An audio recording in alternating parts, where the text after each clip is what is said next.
Nes i ddim actually teimlo ddigon hyderus really tan o'n i'n tua 26 a yr unig reswm dwi'n meddwl nes i wneud hynna cos o'n i'n eistedd mewn swyddfa a o'n i'n cyrraedd adre o gwaith bob dydd a o'n i'n deud wrth Gwion cariad fi, o'n i'n deud o Gwion i di byth gesio be nath such and such ddeud yn gwaith heddiw a sa Gwion jyst yn sbio arno fi a mynd Chris, dyna ma'n ffynnu fatha ti'n cael dy sycio mewn i'r fatha'r office life ma a dy ddim yn chdi o gwbl.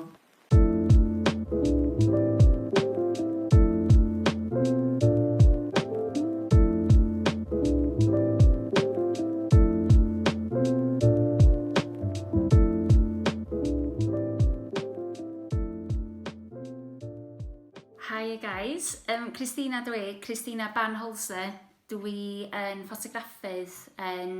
Swn i'n deud bod fi'n ffotograffydd dogfennol mwy na'n byd, ond dwi yn troi yn llaw at lot o gwahanol ffotograffaeth.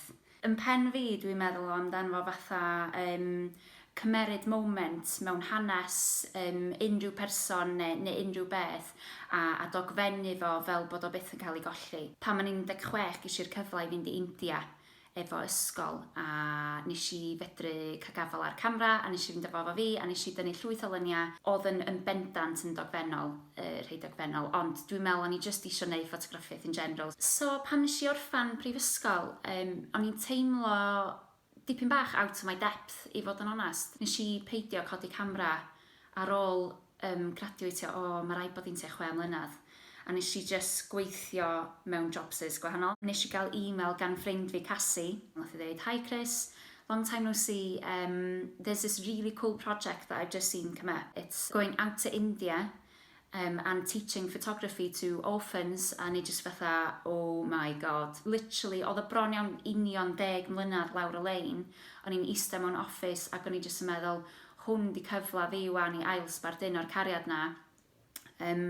A nes i just meddwl, sod it, dwi'n mynd i fynd i India. Ar ôl fod yn India, nes i ddod adra a nes i just jack the job in a nes i just meddwl, reit, mae hwn yn amser i fi wneud o.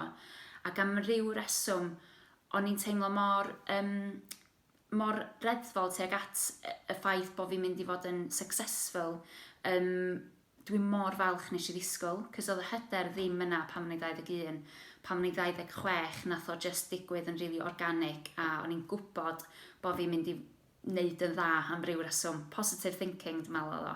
Dwi'n cofio cael llun un o lluniau fi ar ffrynt cyfer cylchgram golwg am y tro gynta a just meddwl, waw, mae hyn mor cool. Mae rhaid fi ddeud bod hwnna'n un o fatha highlights fi. A dwi'n trio cadw bob dim, bob llun, bob cylchgrawn, bob papur newydd dwi yn efo. Mae yna milestones mawr i fi, ond os am un yn kind of yn fwy na'i gilydd, dwi jyst yn proud o bob dim, really, hyd yn oed pan dwi'n gweld rhywbeth mewn pethau lot llai a wedyn dwi'n siarad teli ymlaen am un o lluniau fi ar BBC iPlayer, fedra i ddim really cymharu, mae'r ddau yn nhw'n hollol amazing o brofiad a dwi'n really falch ohono fo. Dwi'n cofio teimlo'n really sal pan ges i e-bost gan Gista i ofyn taswn i'n tynnu lluniau William a Kate pan oedden nhw'n dod draw i Gaernarfon. Nes i actually cael fel not yn stumog fi. Dwi'n yn berson sy'n dilyn y Royals o gwbl a dwi jyst yn cofio meddwl, waw, mae hwn yn massive. Ond na lot o fatha dynion canol oed, press photographers, o gennych chi ta 20 ohonyn nhw a wedyn gennych chi fi. A fedrai'n explainio sut mae hynna'n teimlo i fod yr unig hogan ymysg y ffotograffwyr eraill ma.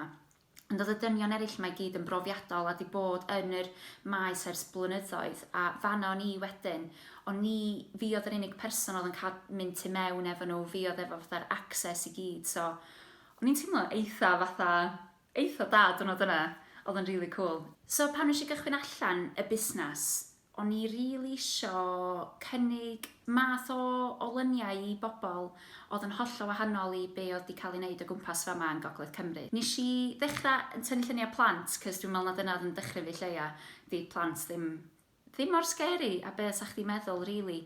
Dim bob un, anyway. Oedd yn really pwysig i fi bod y lluniau yn naturiol, yn candid fel maen nhw'n galw fo, a hefyd bod yr rhieni a'r plant mwy na'n byd yn enjoyo y profiad.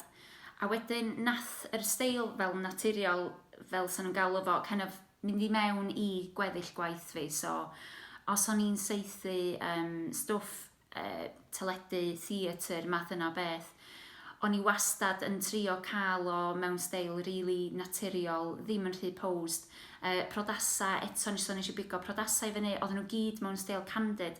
Mi oedd hwnna wastad yn rhywbeth oedd yn rhedeg trwy gwaith fi, a dyna oedd pobl yn dod i'n abo gwaith fi oherwydd bod o ddim yn posed, really. Dwi'n meddwl allan un o hoff profiadau fi ydy gweithio fo pobl ifanc Ysgol Pendalar. Maen nhw mor lyflu, a be oedd yn really cool oedd lot o'r plant yn really excited i wneud y brosiect ffotograffiaeth yma, ond oedd lot yn nhw ddim cweit yn siŵr beth yn mynd ymlaen. Ond pan oeddech chdi'n dod â gwaith pawb at ei gilydd a rhoid o'i gyd, nath ni roed o'i gyd ar yr wal yn y dderbynfa, oedd hwnna yn just yn amazing i weld fatha influx o y byd trwy'r llgada, lot o gwahanol bobl ifanc sef o anabledda. Pan nes i ddisgyn yn feichiog, o'n i'n gwybod bod fi isio lluniau ohono fi hefo'r babi yn bol fi. Fel unrhyw dynas arall sydd yn feichiog, maen nhw isio rhywbeth i gofio. Dwi'n caru'r lluniau yna, cos does o ddim llawer y lluniau ohono fi. A wedyn, unwaith nath Greta gyrraedd, oedd yn just eto yn teimlo fatha urge i dynnu'r lluniau yma ohoni hi mewn steil really dogfennol. Da ni ddim di gwneud fatha photoshoots, baby photoshoots as such efo hi, oherwydd dwi'n meddwl bod fi'n cael yn atynnu gormod at y steil dogfennol o bethau, bod fi'n dogfennu rhywbeth yn digwydd, oherwydd y lluniau dwi'n licio sbio nôl arno fo, ond fi'n fabi, a dwi'n gwybod os da chi'r un peth, ydy y lluniau ond fi yn cael bath gan mam, neu pobl yn sbio arno fi yn hytrach na pawb yn posio'r camera ac yn gwenu. So just pethau yn digwydd yn naturiol, a heina di'r lluniau sy'n rhoi fatha'r teimlad i fi, fatha ti'n cael fatha'r vibe o'r hapusrwydd a'r cariad oedd yn yr air yn ystod yr adag special yna.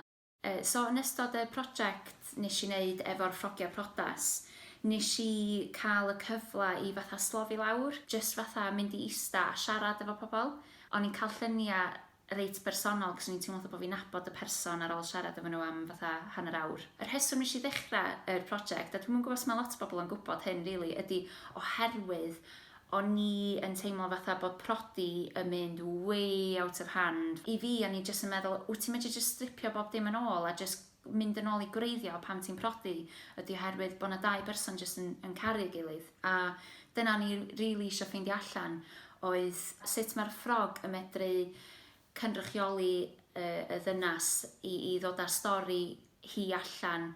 Os o neb wirioneddol fatha yn gwybod pam bod y ddynas di dewis certain pethau. So oedd y ffrog yn ddim bach o fatha drws, agor drws dipyn bach i adael i'r ddynas actually deud a cael ail ddew ydyn nhw.